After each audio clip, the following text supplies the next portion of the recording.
বিবাহ শাদীতে গীত গাওয়া বৈধ। এখন তো মা চাষিদের আর গীত গাইতে দেই না, ডিজে আনি একেবারে আকাশও কাঁপাই, জমিনও কাঁপাই, আব্দুল কাদের জেলানিও কাঁপে, মাইনুদ্দিন চিশতিও কাঁপে। এই জন্য তাদের আবার আকাশ ধরতে হয়, কাইফে যাতে ভেঙে না পড়ে।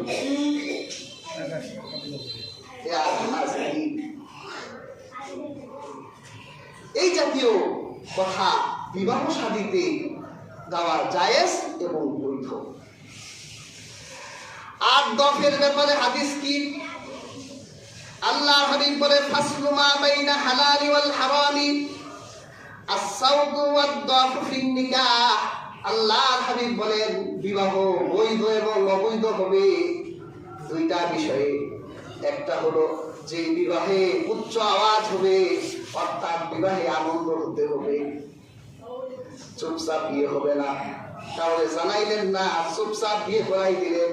আল্লাহ রাসূল বলেন এটা বৈধ বিবাহ নয়, জানাতে হবে, উচ্চ আওয়াজ হতে হবে, দাওয়াত দেওয়া নেওয়া থাকতে হবে, ন্যূনতম কিছু লোক জানবে যে হ্যাঁ বিয়ে হচ্ছে।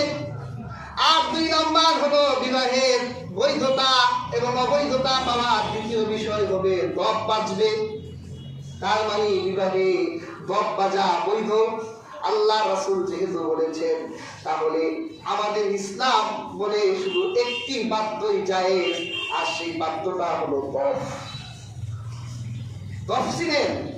ঢোল না, মানে ঢোলের মতোই, এটা একটা প্লেটের মতো চামড়া দিয়ে বানানো হয়, এখানে আঘাত দিয়ে 2টা আওয়াজ হয় না, একটা আওয়াজই হয়।